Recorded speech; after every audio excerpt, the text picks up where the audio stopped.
Have any additional contact to read out aside from, I think, the last high-level contact was at the defense minister level that took place at the end of last week. But since you gave me the opportunity, let me just convey that the United States is increasingly concerned by recent escalating Russian aggressions in eastern Ukraine, including Russian troop movements on Ukraine's border. Russia now has more troops on the border with Ukraine than at any time since 2014. 5 Ukrainian soldiers have been killed this week alone. These are all deeply concerning signs.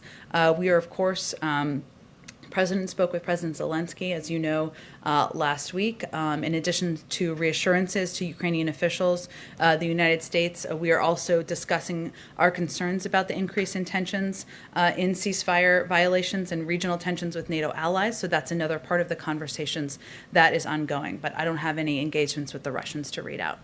After issuing a multitude of sanctions in the last years, and even after calling Vladimir Putin a killer, as the president did, in general, what do you think, how is the influence, does the US and does the general, in the West in general, have any influence on Vladimir Putin?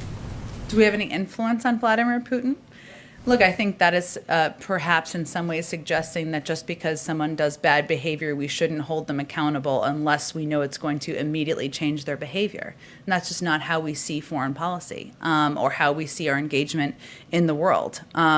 And look, I think our focus is on, there's still an ongoing review, weeks not months, and that we are assessing as it relates to the troubling actions of Russia and this Russian government, where there will be consequences, as the president has conveyed, seen and unseen. And we hope to have more on that soon.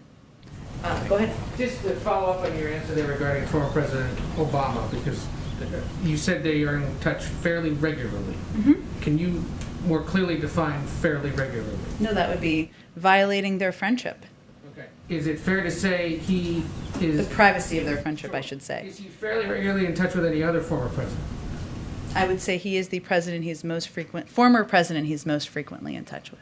Are we talking a few times a week? A few times a month? I'm not going to give it I'm not going to define it more, other than to say that they engage not just about important moments in our country, but also about their own families. They have a connection on a personal level, so they discuss a range of issues when they connect. Yeah. Go ahead, Caitlin. Does the president agree with Senator Manchin that budget reconciliation should not replace regular order in the Senate? Well, first, for those of you who read the op-ed today or didn't read the op-ed, either way, did you all read it? Oh, surprised to hear. I will say there's a couple of principles the president has as it relates to engagement with Congress and how Democrats and Republicans should work together. The time has come to end these political games and to usher a new era of bipartisanship where we can find common ground on the major policy debates facing our nation. He also believes the issues facing our democracy today are not insurmountable if we choose to tackle them together. And he definitely believes that Republicans have a responsibility to stop saying no and participate in finding real compromise with Democrats. Does he agree with this line? Well, let me just say, those are all lines in Senator Manchin's opinion piece. Look, the president believes that there is a path forward to get in for this American Jobs Plan passed with bipartisan support. That's why he's going to invite Democrats and Republicans here. That's why he's going to hear from them on their ideas that they've already put forward. We're going to leave it to leaders in Congress to determine the mechanisms for moving things forward, but we think there should be every opportunity to do this on a bipartisan basis.